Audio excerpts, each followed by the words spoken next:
Kotak dia kecil je, so dia macam simple sangat. Yang ni yang ditawarkan untuk iPhone 12 ni lah. So macam kalau korang nak charger, korang kena beli asing. Kalau korang nak beli earphone, korang kena beli asing. Maksudnya tak ada apa yang best pun dalam kotak iPhone 12 ni melainkan handphone dia saja.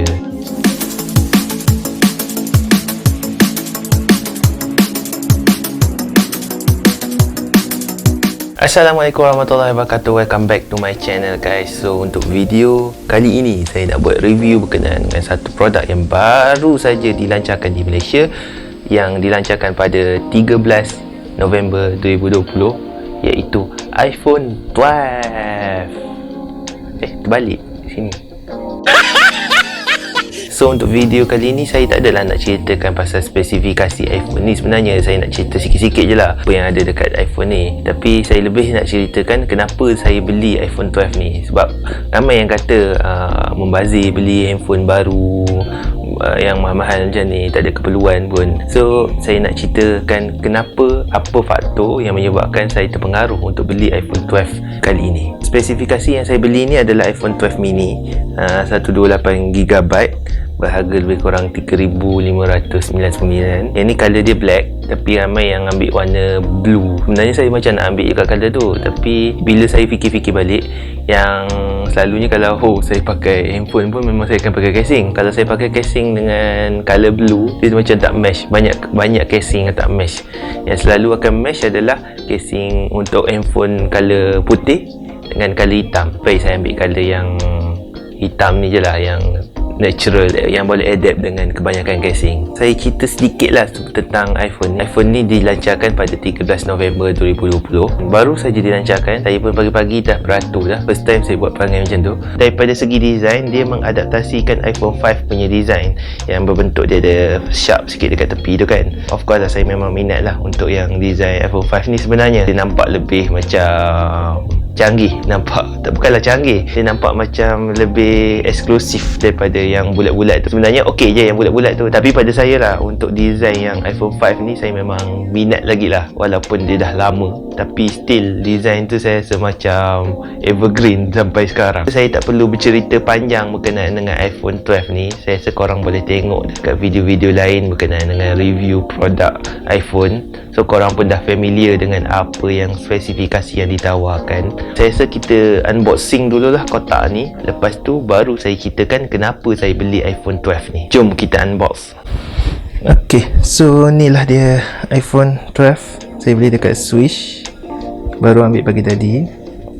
Okay, so inilah iPhone 12 mini. So beza dia yang dengan 12 Pro, dia ada kotak colour warna hitam. Tapi yang mini dengan yang basic yang 12 saja, dia kotak dia colour putih.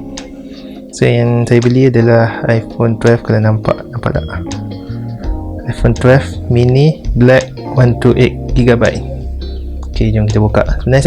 Sebenarnya tadi dah buka dekat kedai sebab nak test, takut ada cosmetic issue, takut nanti susah pula nak claim macam mana kan, nak tukar ke apa. So saya dah buka jugalah tadi dekat kedai untuk test. Tapi tak apa, kita buka je. Okay, dalam dia macam ni. Dia kotak ni untuk lens. Dia ada spare, takut terkena pada kotak kan. Okay, so ni handphone dia color black. Okay, dia ada cover dekat depan ni. Cover ni just kita boleh tarik je. Okay, kejap lagi kita tengok phone. Dalam ni ada USB Type-C connector je, charger dah tak ada untuk iPhone 12. Lepas tu kita tengok kat dalam ni ada just simple sangat box dia. Tak ada apa-apa yang menarik pun. Ada pin untuk buka SIM card. Lepas tu dia punya instruction, and then satu stiker logo. Tak salah, rasanya macam tu je. Tak ada apa sangat yang menarik dekat dalam kotak ni. Okey lah, dia macam nampak, sebab dia kecil kan, nampak cun. Tapi disadvantage dia tak ada lah charger, tak ada earpod apa semua tu kan, tak ada earphone. So jom kita buka. Tadi buka je. Belakang dia kaca, totally kaca. Lepas tu button dekat tepi biasa, ada button silent yang volume up, volume down. Dekat sini on off dia dekat tepi. Lepas tu speaker dekat bawah, charger dekat bawah, sama. So bentuk dia kecil sikit lah untuk iPhone mini ni. Saya rasa tu sajalah kot untuk unboxing untuk buka ni. So kita pergi apa yang menarik dengan handphone ni yang menyebabkan saya beli handphone ni. So macam tu je lah unboxing produk tu. Simple je. Dalam tu tak ada charger, tak ada earphone. Kotak dia kecil je. So dia macam simple sangat. Yang ni yang ditawarkan untuk iPhone 12 ni lah. Kalau korang nak charger, korang kena beli asing. Kalau korang nak beli earphone, korang kena beli asing. Maksudnya tak ada apa yang best pun dalam kotak iPhone ni, melainkan handphone dia saja. Tapi apa yang menyebabkan saya nak beli handphone ni? Saya summary kan ada 3 benda lah sebab faktor utama yang menyebabkan saya beli iPhone 12 mini yang baru ni. Okey, faktor pertama adalah kamera dia. Kamera iPhone dia masih mengekalkan megapiksel yang sama, 12 megapiksel. Keputusan yang dibuat oleh iPhone untuk tidak menaikkan piksel kamera dia adalah satu keputusan yang sangat bagus. Sebab apa? Pada saya, untuk keperluan penggunaan saya tak perlu pun untuk zoom gambar tu sampai nak crop dan sebagainya. Mostly saya akan ambil gambar biasa saja. Bila megapiksel tinggi, dia akan memberi kesan kepada gambar tu akan bersaiz lebih besar. So bila gambar tu bersaiz lebih besar, dia akan memberi kesan kepada space memori dalam handphone tu sendirilah. Kebanyakan kamera sekarang ni ada yang 64 megapiksel, ada yang sampai 108 megapiksel pun ada. Bila korang ambil gambar, sekeping gambar tu akan memberi saiz yang sangat besar, lebih daripada 5 megabyte. Bila gambar tu besar, dia akan makan space. So menyebabkan handphone tu lama-lama akan slow. Yang ni satu kelebihan yang saya rasa iPhone sangat nampak benda ni. Dia tak nak bagi handphone dia lag ataupun slow. That's why dia tetapkan kamera sampai sekarang 12 megapiksel. Biarlah orang kata outdated ke apa benda, tapi itu adalah satu advantage bagi saya. Kemudian dari segi kamera, yang paling penting yang ada dalam iPhone 12 ni, dia ada night mode untuk dua kamera dia, iaitu kamera biasa dengan kamera wide. So kalau yang ambil yang pro tu, dia ada kamera telefoto, tapi still tak ada night mode. Dua kamera ni dah ada night mode. Pada saya memang suka ambil gambar wide. Saya suka ambil gambar night mode sebab dia nampak lagi cantik kan. So yang ni match dengan apa yang memang saya impikan lah. Memang saya suka. Saya tak ada keperluan lah untuk beli iPhone Pro Max. Kamera dia tu lebih kurang lah. Maksudnya dia mungkinlah kamera dia lagi cantik, tapi dari segi telefoto memang saya tak pakai sangat. Jarang lah kot untuk saya guna telefoto. Wide memang selalu saya guna. So yang ni memang faktor utama lah yang menyebabkan saya beli iPhone 12 ni. Ok, untuk faktor kedua adalah handphone ni menawarkan 5G pertama untuk version model iPhone ni lah. Sebelum ni iPhone 11 belum ditawarkan 5G version. Ni yang pertama lah dia keluarkan 5G. Pada saya lah, expectation saya, kita dah, Malaysia dah ke arah ataupun dunia dah ke arah 5G. So mostly handphone dah start untuk develop 5G punya environment lah. Kalau kata saya beli iPhone 11 sekarang, saya boleh beli iPhone 11 sekarang kalau saya nak jimat. Tapi within 3-4 tahun akan datang, adakah dia masih relevan ataupun tidak? Sebab kita dah switch kepada era 5G. Contoh daripada switch daripada 3G ke 4G. Handphone yang pakai 3G dah orang tak pakai pun. Sama juga yang apa yang berlaku dengan 4G ke 5G.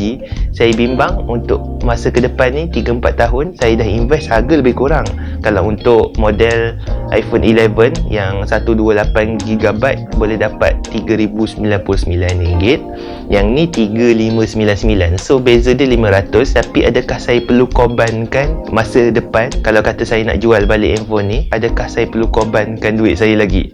Maksudnya takut akan datang bila saya nak jual balik dia dah tak laku dah. Mungkin ada orang nak beli tapi harga dia pun mungkin akan drop yang teramat sangat lah. Kemudian faktor yang ketiga adalah iPhone memang terkenal dengan kelancaran dia punya iOS dia lah. Isu kelancaran kepada lagging apa semua tu tak berlaku pada iPhone. Macam saya katakan tadi, saya boleh je beli iPhone lain selain daripada iPhone 12 ni, tapi disebabkan faktor kelancaran tu, saya selalu menggunakan handphone ni banyak benda. Saya install application yang banyak, saya install kerja-kerja saya simpan dalam tu.